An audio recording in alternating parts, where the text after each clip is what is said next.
குருவே சரணம் நிகழ்ச்சியிலே தற்போது நாம் தரிசித்துக் கொண்டிருக்கிற மகான் தங்கால் சுவாமிகள் என்கிற தங்கால் மௌனகுரு சுவாமிகள்.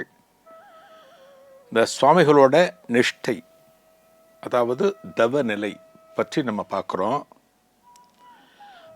ஒரு சமயத்தில் ஒரு குகை, பாதாள குகைன்னு பேர். அந்த குகை பக்கத்தில் புலிகள் நடமாட்டம் உண்டு. இது வள்ளிமலை பக்கத்தில்னு சொல்லுவாங்க. புலிகள் நடமாட்டம் உண்டு.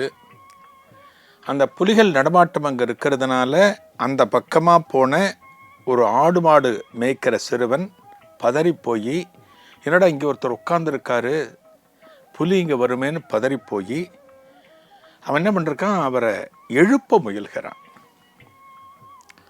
இப்போ நம்மளெல்லாம் தூங்கினோன்னா எழுப்பிடுவாங்க, ஒரு 4 அடி அடித்தா நம்ம எந்திரிச்சிடுவோம். ஒரு சன்னியாசி தவ நிலையில் இருக்காருன்னா அவரை என்ன பண்ணினாலும் எழுப்ப முடியாது. அவரோட உடம்பு மட்டும்தான் ஃபிசிக்கலாக அங்கே இருக்கும், அவர் ஒன்றும் பண்ண முடியாது. இவன் உலுக்கி உலுக்கி பார்க்குறான், அவரை தட்டி பார்க்குறான், அவர்கிட்ட இந்த ரியாக்ஷன் இல்லை. அவர் ஒரு ஆசனத்தில் உட்காந்துருக்கார், ஒரு யோகாசனத்தில் உட்காந்துருக்கார். என்ன பண்ணுறான், இவர் அசைக்க முடியலன்னு இந்த யோகாசனத்துலேருந்து அவர் பிரிக்கிறான். அவர் காலை நீட்டுறான், அவரை தூக்குறான், தனது தோளில் உட்காத்தி வச்சுக்கிறான். என்ன காரணம், புலி வந்தால் இவருக்கு ஒன்றும் பண்ணிடக்கூடாது. ஆனால் புலி அவரெல்லாம் எதனா ஒன்று பண்ணுமா, ஒரு சன்னியாசியை பண்ணுமா? ஒரு சன்னியாசிங்கிறவர் முற்றும் எல்லாவற்றையும் உணர்ந்தவர். ஆனால் அந்த பையனுக்கு தெரியல. அவன் அவரை தோளில் உட்காத்தி வச்சு பக்கத்தில் இருக்கிற அவருடைய ஆசிரமத்தில் கொண்டு வந்து அவரை வைக்கிறான். இன்னும் அவர் நிஷ்டையிலே இருக்கார். இந்த பையன் தூக்கிட்டு வரான்ல, அப்போவாது முழிக்கலாம்ல, இல்லை, நிஷ்டை கலையலை, அதே தவ நிலையில் இருக்கார். இங்கே இறக்கி வச்சுட்டான். அப்படியே சுவாமிகள் நிஷ்டையில் இருக்கார். பக்தர்களை வந்துட்டாங்க, எல்லாம் பதறி போகிறாங்க. என்ன, சுவாமிகள் இறந்து விட்டாரோ? எல்லாருக்கும் பதற்றம். முகத்தில் தண்ணியை தெளிக்கிறாங்க, சுவாமி சுவாமின்னு கூப்பிட்றாங்க. சுவாமி எந்திரிக்கலை. சுவாமி இறந்துட்டான்னு டிக்ளேர் பண்ணிட்டாங்க. சுவாமி இருக்கார், இறந்துட்டான்னு எல்லாம் வர ஆரம்பிக்கிறாங்க. கொஞ்ச நேரம் கழித்து சுவாமிகள், தங்கால் சுவாமிகள் சுயநிலைக்கு வர கண்ணை திறந்து பார்க்குறார். சுற்றி வர கூட்டம். அப்போதான் அவருக்கு விஷயம் தெரியுது.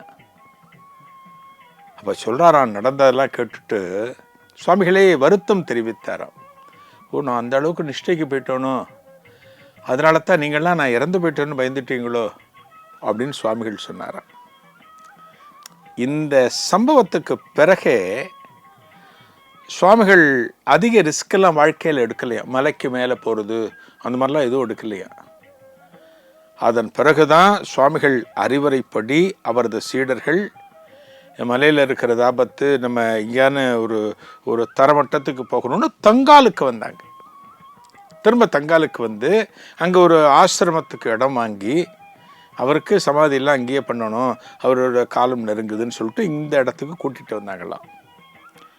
இதே போல் இன்னொன்று சொல்லுவாங்க, ஒரு சித்தர் அப்படின்னா அங்கே என்ன விசேஷம், அமாவாசை பௌர்ணமி ரொம்ப விசேஷம்.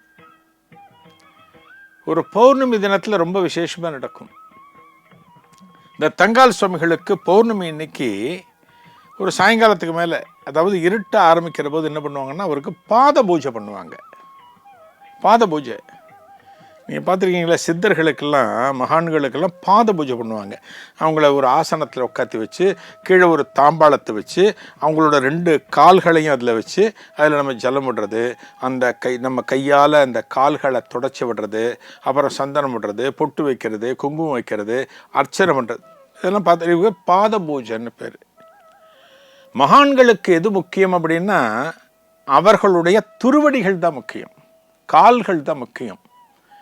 ஏன் கால்கள் முக்கியம்? நம்ம ஏதான ஒரு சந்தர்ப்பத்தில் நமக்கு சோகமாக இருக்கிற போது, துயரமாக இருக்கிற போது, ஒரு கஷ்டத்தில் தவிக்கிற போது யாரோ ஒருத்தர் காலை பிடிச்சாதான் நமக்கு வேலை ஆகும்னு தெரியுது. அது வீட்டில் இருக்கிற பெரியவங்களாக இருக்கலாம், ஆஃபீஸில் இருக்கிற முதலாளியாக இருக்கலாம், நமக்கு மேலே இருக்கிற அதிகாரிகளாக இருக்கலாம். நம்ம ஒரு தப்பு பண்ணிட்டோம் ஒரு ஆஃபீஸில் அப்படின்னா அந்த தப்பை மறைக்கிறதுக்கு என்ன பண்ணுறோம், முதலாளி காலை பிடிக்கிறோம். நல்லா கவனிங்க, காலை பிடிக்கிறோம். காலை பிடிக்கிறோன்னா லிட்டராக போய் காலை பிடிக்கிறதுன்னு அர்த்தம் கிடையாது. சார் என்ன மன்னிச்சிருங்க சார், உங்கள் காலை பிடிச்சாவது கஞ்சறேன் சார், என் மேலே எதுவும் ஆக்ஷன் எடுத்துடாதீங்க சார் சொல்கிறோம் இல்லையா?